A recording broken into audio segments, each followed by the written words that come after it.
अस्सलाम वालेकुम, welcome to our channel video voice of drama. Duniyapur किस्त नंबर 22 में आप देखेंगे कि रिश्ते वाली खातून अना से शिकायत करती है कि नवाब ने उसकी बेटी के साथ बहुत बुरा सलूक किया है। तो अना कहती है अपनी बेटी पर बात आई तो तकलीफ हुई, जब दूसरों की बेटियां बेचती थी तब एहसास नहीं हुआ। तो वो कहती है जब अपनी बेटी को ना बचा सकी तो किसी की बेटी को क्या बचाती। तो अना कहती है गलती की है, पिस्तौल उस दिन नहीं बल्कि आज देना चाहिए था तुम्हें। अना नौरोज को देखने के लिए हॉस्पिटल आती है। शामिर अना से कहता है मुझे नहीं लगता हमारी शादी हो पाएगी, डॉक्टर ने साहिब को थोड़े दिन का टाइम दिया है। तो अना कहती है सब ठीक हो जाएगा, तुम वही करो जो साहिब तुम्हें कहते हैं। तो शामिर कहता है साहिब चाहते हैं उनकी गद्दी संभालूं और जो बचे कुचे काम रह गए हैं वो करूं। तो अना कहती है बचे कुचे काम मतलब बचे कुचे नवाबों को खत्म करना। शामिर कहता है मैं ऐसा नहीं करूंगा। तो अना कहती है खून के रिश्ते बहुत मजबूत होते हैं, इंसान को वो काम करवा देते हैं जिसका वो तसव्वुर भी नहीं कर सकता। शामिर अना को साहिब से मिलवाने के लिए लेके जाता है, लेकिन गार्ड उसे अंदर नहीं जाने देते। तो शामिर गिरेबान पकड़ता है उनका, तो अना मना कर देती है, लेकिन उसे शक हो जाता है। वो जमीर को हॉस्पिटल भेजती है और डॉक्टर से पता करवाती है। जमीर डॉक्टर को शर्मगार बनाकर पूछता है कि क्या चक्कर चल रहा है हॉस्पिटल में। तो डॉक्टर सच बता देता है कि नौरोज आदम को कुछ भी नहीं हुआ, वो बिल्कुल ठीक है। तो वो अना को फोन करके कहता है कि आपका शक बिल्कुल ठीक निकला है, नौरोज आदम ठीक है।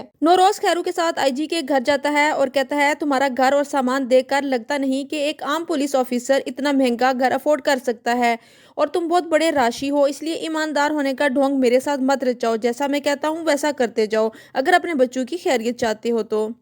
शामिर खैरू को रोकता है, गन पॉइंट पर उससे पूछता है कल साहिब रूम में नहीं थे, बताओ क्या छुपा रहे हो तुम, कहाँ थे साहिब। तो खैरू कहता है मुझे नहीं पता, आप जाके उनसे खुद पूछ लें। फिर शामिर नौरोज के रूम में आकर कहता है आप मुझसे कुछ छिपा रहे हैं। तो नौरोज कहता है हर बात बताना जरूरी नहीं होती। शामिर कहता है जरूरी बात छुपाई भी नहीं जाती। नौरोज कहता है तुम नवाब की बेटी से जब भी मिलकर आते हो लहजा बदला हुआ होता है। तो शामिर कहता है सीधी बात है, अगर दुनियापुर चलाना है तो डोर मेरे हाथ में देनी होगी, किसी और के हाथ में नहीं दे सकते, फिर चाहे मेरा बाप ही क्यों ना हो। नौरोज कहता है नवाबों का खोलता हुआ खून बोल रहा है, तुम नहीं, उसकी तपश में महसूस कर सकता हूँ। तो शामिर कहता है नवाबों के खून की तपश नहीं बल्कि मेरे भाई बहन और माँ के खून की तपश है, फैसला आपने करना है। अगर मैं दुनियापुर चलाऊंगा तो आपको दुनियापुर चलाना बंद करना होगा, वरना ज्यादा सामान नहीं मेरे पास लेकर चला जाऊंगा। नवाब और जमीर हैरान होते हैं कि अगर नौरोज जहर वाला खाना नहीं खाता था तो इतने दिन वो जिंदा कैसे रहा। तो नवाब कहता है कोई हमारा बंदा मुलव्वस था, पता करो कौन हरामखोर निकला। अना को जमीर और नवाब दोनों शामिर से शादी करने के लिए मना करते हैं कि तुम मौत के मुंह में जा रही हो। अना इनकार करती है और कहती है मैं मौका देकर फैसला नहीं बदलती, मैं वहीं पे शादी करूंगी, और अगर नौरोज को किसी ने मारने की कोशिश की तो मैं खुद उसकी जान ले लूंगी।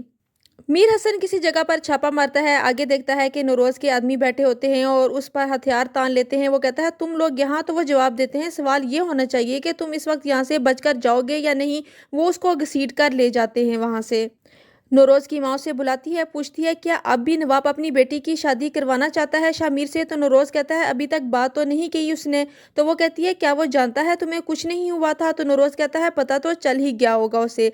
दादी पूछती है शामिर क्या कहता है। तो नौरोज बताता है वो घर छोड़ने का कह रहा है, उसके दिल से हमदर्दी नहीं खत्म हो रही क्योंकि उसने वो सब नहीं देखा जो हमने देखा है। तो दादी कहती है उसे बताओ क्योंकि अब बहुत जरूरी हो गया है, उसे पता होना चाहिए कि नवाब की नस्ल को क्यों खत्म होना चाहिए, हम लोग एक साथ सांस नहीं ले सकते। शामिर बैठा ख्याल सोच रहा होता है कि अना कहती है हम इस गांव से सारे दुख तकलीफ खत्म कर देंगे, हर तरफ खुशहाली होगी, फूल खिलेंगे, चिड़ियां चहचहाएंगी, हर तरफ प्यार ही प्यार होगा। कि इतने देर में दादी आ जाती है। दादी शामिर को नवाब के बारे में कुछ बताना चाहती है, लेकिन शामिर कहता है मैं बचपन से ये कहानियां सुनकर बड़ा हुआ हूँ, मुझे इनमें अब कोई दिलचस्पी नहीं है, नवाब और उसकी बेटी बेगुनाह हैं।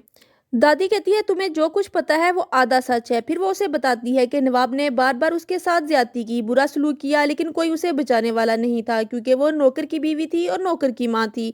नवाब और उसकी बेटी बेगुनाह नहीं है, वो गुनाहगार हैं। नवाब की वजह से आज तक मैं काला लिबास पहनती हूँ और मैंने नौरोज को कसम दी थी कि इसका मरा हुआ मुंह दिखाओगे तो ही मैं ये काला लिबास उतारूंगी, और अगर तुम अपनी मनमानी करना चाहते हो तो मुझे मारकर मेरी लाश पर से जाओ, और अगर नहीं तो वो करो जो तुम्हारा बाप कहता है। शामिर ये सुनकर हक्का बक्का रह जाता है। उसकी कजन उसके पास आती है और कहती है मुझे बुरा लगता है, साहिब तुम्हें इस्तेमाल करते हैं, बाबा भी यही कहते थे, आज तुम्हारे चेहरे पर भी वही परेशानी है। तो शामिर कहता है घिन आती है इन लोगों से मुझे, बाज दफा लाइल्मी बहुत बड़ी नेमत होती है, अच्छा है कि तुम लाइल्म ही हो। यहाँ खत्म होती है किस्त नंबर 22। किस्त नंबर 23 देखने के लिए हमारे साथ रहिएगा। Keep watching and don't forget to subscribe our channel. Take care, अल्लाह हाफिज।